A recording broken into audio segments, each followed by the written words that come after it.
Good YouTube, Quinn Wade coming to y'all with that instant basketball analysis on Analysis Playground on YouTube, exclusively on there forever, of course. And we're going to talk about how the Chicago Bulls lost to the Toronto Raptors 110 to 101. Toronto leads the season series 2-0 after they beat them tonight. Bulls go to 24 and 32. They're 15 and 13 at home. They played at home in this game. Raptors go to 11 games above 500, 33 and 23 and 17 and 10 on the road after winning this game 110 to 101. Toronto won the first quarter 25 to 23. The second quarter they won 28 to 22. The third quarter they won 34 to 33. And then the fourth quarter is 23 to 23. But since the Raptors was leading going into the fourth quarter and they was able to lead throughout the fourth quarter, they closed it out with Ingram hitting a nice mid-range J and knocking down their free throws to be able to win the game by 9. Brandon Ingram did finish with 31 in 36 minutes. He went 11 to 26 from the field, 3 of 5 from 3 and 6 of 7 from the free throw line. He took some tough ones. You know, he has always had that in his game that he can make them. He's confident in taking them. He got to the areas he wanted to. He even missed some layups a couple times. That was right at the rim, so that didn't help his field goal percentage either. But he did have 8 rebounds, 6 assists, 2 turnovers, 2 steals, 3 offensive rebounds, 2 personal fouls, and a plus 12. And plus minus, just a really good game from him, and just found his teammates when he could and played a little bit of defense here and there. He is still long. He is still hard to get around because of that, and it was working for him. RJ Barrett was healthy. He played 25 minutes. He ended up getting 13 points. He didn't shoot the ball that great from the field because he finished 3 of 10 from the field, 1 of 3 from the three-point line, and 6 of 8 from the free throw line. But other than that, the guy kept coming and didn't settle and didn't really try to change his strategy up too much. It just didn't work as well as it usually does in this particular game. He did have 6 rebounds and 3 assists, no turnovers and a steal, 1 offensive rebound, 4 personal fouls, and was a plus 14 and plus minus. Scotty Barnes played 34 minutes. He had 14 points. He went 5 of 14 from the field. He missed his only 3. And he also went 4 of 4 from the free throw line. He had the mid-range going in the drives going here and there. Couldn't make a 3, but I'm happy that he didn't get too hung up on taking a bunch of them. But other than that, Scotty still had a decent night because he had 9 rebounds, 5 assists. The worst part about his night, besides the efficiency, was he also turned the ball over 6 times, trying to do too much, thought it was too casual, and the defense made him pay for those type of things. He also had 2 steals in the block. You know he's going to get those type of numbers because he's going to put the effort that's needed to get them. He also had 2 personal fouls and was a plus 8 and plus minus. Colin Murray Boyles, he played 29 minutes and had 11 points. He went 4 of 5 from the field, 3 of 3 from the free throw line. He was always in the right spots at the right time. Then he just had to finish the shot and put it in the basket. 6 rebounds, 1 assist, 1 steal, 1 block, 3 offensive rebounds, 1 personal foul, and a plus 9 and plus minus. You're happy that he scored in double figures, and you're happy that he didn't miss, too many shots. Emmanuel quickly, he's going to shoot some threes. Tonight wasn't going for him, though. He went 0 of 4 from 3, 5 of 12 from the field. He had 14 points. He went 3 of 3 he ended up playing 33 minutes. He went 4 of 5 from the free throw line. He had 2 rebounds. He had 3 assists. He had 1 turnover and 2 steals. Everybody in the starting lineup got a steal or more, and they all did score in double figures and points, and they all got an assist or more and a rebound or more, showing you that they're really figuring out how to get everybody what they need and also know how to play together, which is a tough thing to do, but they're accomplishing that, and that's why they're having such success when it comes to winning basketball games, no matter who they play at this point. No personal fouls in the plus 9 and plus minus. Sandro, 16 minutes, 7 points, 3 of 5 from the field, 1 of 2 from 3. You know you're going to try to score in the paint. You know you're going to attempt some threes, and he did that, but he did it good enough in this one. 3 rebounds, no turnovers, 1 block, 2 personal fouls. He was a minus 8 and plus minus. Yaka ended up playing 16 minutes. He had 2 points. He made his only shot. He did get an assist. He also had 2 turnovers. He also had 3 personal fouls and was a plus 2 and plus minus. Jamal Shed played 20 minutes. He had 4 points. He went 2 of 5 from the field, 0 of 2 from 3. He also did have 3 rebounds and 4 assists. The 4 assists was the most off the bench.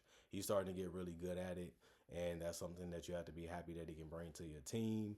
He also had 1 turnover and 2 steals, and he also had 3 personal fouls and 1 offensive rebounds and a minus 3 and plus minus. You make it too obvious, he's going to go for it. and the steals ended up working out for him. Jacoby Walter was the unsung hero. He had 14 off the bench, and it was really needed for them to be able to stay ahead and win this one. He had shot 4 of 9 from the field, 2 of 5 from three, and 4 of 4 from the free throw line. He also had 4 rebounds, 1 turnover, 3 steals. The 3 steals ended up being the most on the team. They will go for it. And he also had 1 offensive board, 1 personal foul, was a -4 in plus minus. And then the guy that played the lowest amount of minutes off the bench was Grady Dick. He didn't make a shot though, because he went 0 of 3 from the field, even on the easy ones. He also missed his only 3, so he went scoreless because he attempted no free throws and missed all of his shots. But he did still finish with the most rebounds off the bench with 5. He had 1 turnover and a steal, 2 offensive rebounds out of the 5 total rebounds that he had. And he ended up also getting 2 personal fouls and was a +6 in plus minus. And then you look at the Chicago Bulls. Jalen Smith got a nice putback dunk. Well, he caught the ball from his teammate making a mistake, and then he was able to finish it. Other than that, he went 2 of 6 from the field, 1 of 3 from the 3-point line, 4 of 4 from the free throw line. He finished with 9. Not the game that you thought that he should have. You thought he would have been able to do a little bit more. Didn't go that way. And this one, he played 24 minutes and had 10 boards. He missed out on a double-double, but, it happens. 2 assists, 2 turnovers, 3 steals. The 3 steals ended up being the most in the game for the Bulls. He also had 1 block. It's good that he was able to do both.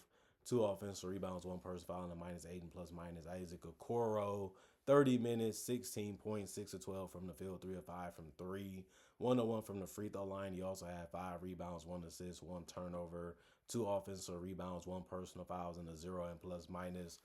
Just a good scoring game from him. He was always in the right spots at the right time. He did make a couple mistakes in this one offensively, but other than that, he still was efficient. And he still knocked down some high value shots.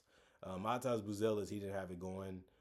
31 minutes, he had 4 points. He went 2 of 10 from the field. He also missed every single 3-pointer, but it did matter because he took 7, and they needed some of those to go down even in the fourth quarter, and he just never got it going, unfortunately, for him and the team. He still did get 6 rebounds, 1 assist. He also had 4 turnovers. That also didn't help that much. 2 offensive rebounds, 2 personal fouls, was a -9 and plus minus. Anthony Simons, he's going to take shots. He's going to look to score. That's what he's out there to do. He played 31 minutes, which was the most on the team. He had 20 points and went 7 of 18 from the field, 4 of 11 from 3, 2 of 2 from the free throw line, 1 rebound, 1 assist, 2 turnovers, 3 personal fouls, and was a -21 in plus minus. And he didn't do it efficiently. He had to take some hard ones and some tough ones, but the NBA can be that way. Josh Giddey didn't have a great game either. He played 21 minutes. He finished with 5 points. He went 1 of 7 from the field. He also went 0 of 2 from 3 and 3 of 4 from the free throw line. He also had 4 rebounds and 5 assists. The 5 assists was the most in the starting lineup, but it also came with 4 turnovers. He couldn't make a shot, and it seemed like he couldn't even make a play the right way in this game, and that sucks. 2 steals in the block, 1 offensive board, 3 personal fouls, and a -22 and plus minus. Yabusele, 17 minutes, 8 points, 2 of 5 from the field, 1 of 3 from the 3-point line, 3 of 4 from the free throw line, 5 rebounds, 1 assist, no turnovers, 1 personal foul, and a -7 and plus minus. I like the fact that he's doing more than just jacking up a bunch of threes. And that's what he was doing, in his last place he played in. And he doesn't really have to do that here. And I feel like that's going to help him have a better season. But the problem is the Bulls don't look like they're going to be winning much when it comes to games. And that helps with their tanking odds. I guess with them trades that they made, it kind of made me feel that way. And they have lost the last couple since. Patrick Williams, 27 minutes, 6 points, 3 of 8 from the field, 0 of 4 from 3. 7 rebounds, that ended up being the most off the bench. 1 assist, no turnovers. 2 offensive rebounds, 2 personal fouls, and a +2 and plus minus. Didn't do it efficiently. He took some good looks and had some good ones, but he missed too many threes. And basically, like I said, all of them. But the rebounds didn't really do much because they wasn't really putting the ball in the basket enough to be able to win this one since they was behind from the start of the game and basically the first half. And they never really could make it good enough for them to get on top to be able to win. You're going to need to make shots and get stops. They couldn't really do that. Nick Richards, he's on the bench for them. He played 12 minutes and had 6 points. He made all of his shots. going 2 of 2 from the field. And he also went 2 of 2 from the free throw line. He got five rebounds. He had one turnover and a block, two offensive rebounds, two personal fouls, and was a +2 and plus minus. Colin Sexton, 15 minutes, 11 points, 4 of 7 from the field, 2 of 4 from three, 1 of 2 from the free throw line. He had a lot of open looks in this one, and he was good enough to knock him down. He has been doing that the entire season, whether if that's for Chicago or for Charlotte. He's just that type of player, and I like the fact that he also is going to try to play as hard as he can defensively. Sometimes it works, sometimes it doesn't. These players are really good, so it makes sense that it can happen that way. 1 rebound, 2 assists, 3 turnovers, 1 steal, 1 block, one personal foul, +6 and plus minus. And then Trey Jones, he played 22 minutes. He finished with 12 points. He went 5 of 8 from the field, 1 of 1 from three, 1 of 2 from the free throw line. He can score. If you leave him open, he's gonna drive or shoot a shot from the perimeter. It's just, is he gonna make it or is he not gonna make it? Well, you can say that about any player, but tonight he did, and he also had 6 assists. He used that speed and quickness to find the teammates early and often, or if they wherever they at on the court, he mainly looks to pass before he scores sometimes too, which can rack up a lot of assists that way easily. 1 block, no personal fouls, a +8 and plus minus. And then you look at Rob Dillingham. He played 10 minutes. He had 4 points. He went 2 of 3 from the field. He had 1 rebound, 2 assists, and 3 turnovers. He also had 2 personal fouls and was a +4 and plus minus. 86 field goals taken by the Bulls. They shot 42%. 90 taken by the Raptors. They also shot 42%. They just took 4 more. 23 threes taken by the Raptors. They operated more in the paint and in the mid range. They shot 30% from three, though. 40 taken by the Bulls. They shot 30% also, but they just shot way more. 31 free throws taken by the Raptors, 87% for them. 21 free throws taken by the Bulls, 81% there.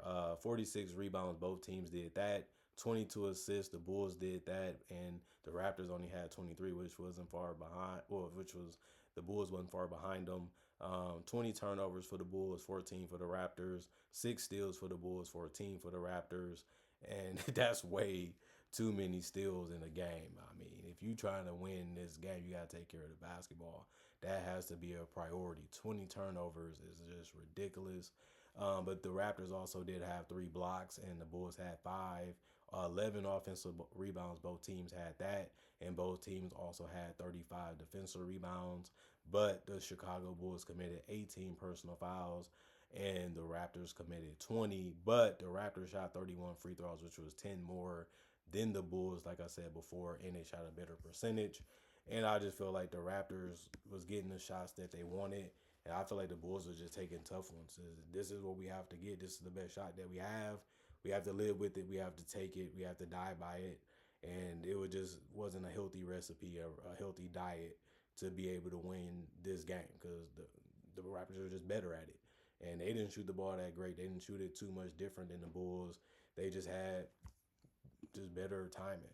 And that's all that really matters. And the free throws was a significant margin in this one too. So just the small little things that can matter in a game, like taking care of the basketball and being more disciplined defensively, can go a long way for you when you're trying to win a game or trying to get back into one. And that just never happened for the Bulls, and they ended up losing it because they were shooting themselves in the foot. And it's hard to contribute, when you do that. It's hard to win when you do that, and that's the biggest reason why they ended up losing this one. And the Raptors, they continued to do a work.